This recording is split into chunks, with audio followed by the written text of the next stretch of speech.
டிவிகேக்கு support பண்ணுற எல்லா supporters மேலேயும் காமனாக இருக்க ஒரு விமர்சனம் என்னென்னா, இவங்களுக்கு அரசியல் அறிவே இல்லை, எதுவும் தெரியாமல் பேசிகிட்டு இருக்காங்க.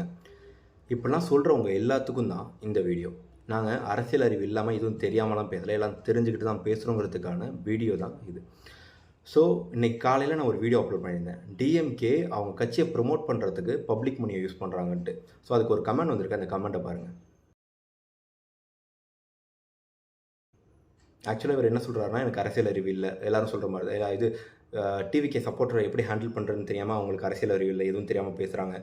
இது எல்லோரும் பண்ணுறது தான். அண்ட் இன்னொன்று மென்ஷன் பண்ணியிருக்காரு, இது கட்சி காசு யூஸ் பண்ணி பண்ண அட்வர்டைஸ்மெண்ட்னு. ஸோ டிஎம்கே எப்படி பப்ளிக் மணியை அவங்க ப்ரொமோஷனுக்கு யூஸ் பண்ணுறாங்கன்னு ஃபுல் டீட்டெயிலாக சொல்கிறேன்.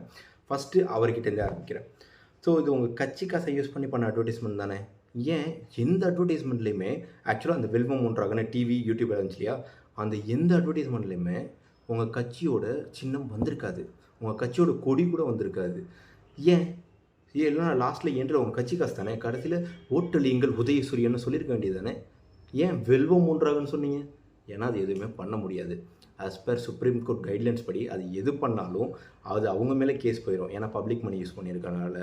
இதை எப்படி இவங்க பண்ணுறாங்கன்னா, எல்லா வருஷமும் கவர்மெண்ட் சைட்லேருந்து அட்வர்டைஸ்மெண்ட்டுக்குன்னு ஒரு அமௌண்ட் ஒதுக்குவாங்க. அது எதுக்குன்னா, மக்கள்கிட்ட நிறைய நல்ல ஸ்கீம்ஸை கொண்டு போகிறதுக்கோ, இல்லை மக்கள்கிட்ட ஒரு அவேர்னஸ் க்ரியேட் பண்ணுறதுக்கோ கவர்மெண்ட் வந்து பப்ளிக் மணியை அட்வர்டைஸ்மெண்ட்காக யூஸ் பண்ணலாம். எக்ஸாம்பிளுக்கு போலியோ சொட்டு மருந்து இருக்கா, அதுக்கு வந்து நம்ம நிறைய டைம் டிவியில் யூடியூப்லாம் அட்வர்டைஸ்மெண்ட் பார்த்துருப்போம். ஸோ அது மாதிரி ஒரு ஸ்கீமை மக்கள்கிட்ட கொண்டு போகணும், ஒரு அவேர்னஸ் க்ரியேட் பண்ணணும்னா பப்ளிக் மணியை அவேர்னஸ்க்கு யூஸ் பண்ணலாம், அட்வர்டைஸ்மெண்ட்டுக்கு யூஸ் பண்ணலாம்.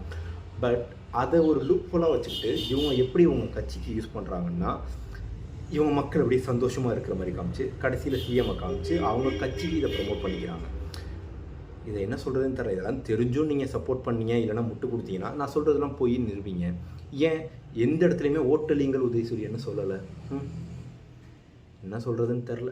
அப்புறம் இன்னொன்று, அந்த தனியார் தொலைக்காட்சிக்கு தான் காசு போகுது. எந்த ஒரு தனியார் தொலைக்காட்சியும் காசு வாங்காமல், கவர்மெண்ட்டே இருந்தாலும் காசு வாங்காமல் அட்வர்டைஸ்மெண்ட் பண்ண மாட்டான். காசு கொடுத்தா தான் அட்வர்டைஸ்மெண்ட் பண்ணுவான். போலியோ சொட்டு மருந்து விளம்பரத்துக்கே காசு கொடுத்து தான் அட்வர்டைஸ்மெண்ட் பண்ணியிருக்காங்க. அவனுக்கு ஒவ்வொரு செகண்டும் காசு தான். அதான் பப்ளிக் மணி யூஸ் பண்ணி அட்வர்டைஸ்மெண்ட் பண்ணியிருக்காங்க. இப்போ வந்து எலெக்ஷன் டேட் அனௌன்ஸ் பண்ண போகிறாங்கன்னு தெரிஞ்சிச்சு. அவங்க கை காசை யூஸ் பண்ணி அட்வர்டைஸ்மெண்ட் பண்ணுவாங்க முடியாதுல்ல. கை காசை யூஸ் பண்ணி பண்ணால் இந்த பணம்லாம் எங்கேருந்து வந்துச்சுன்னு கேட்பாங்கல்ல, வருவாய்த்துறையிலேருந்து மாட்டிப்பாங்க, ஊழல் பண்ணது இது எல்லாம். ஸோ அதனால் ஸ்டாப் பண்ணிட்டாங்க. 2 வீக்ஸ் முன்னாடியே அட்வர்டைஸ்மெண்ட் போடுறது எல்லாத்தையும் ஸ்டாப் பண்ணிட்டாங்க. இதுக்கு மேலே என்ன சொல்கிறதுன்னு தெரில. இனிமேல் யாராச்சும் டிவிக்கு சப்போர்ட் பண்ணுறவங்கள வந்து எதுவும் தெரியாமல் பேசுகிறீங்க, அரசியல் தெரியாமல் பேசுகிறீங்கன்னா எல்லாத்துக்கும் ப்ரூஃபோடு பேசுவோம். அவ்வளோதான்.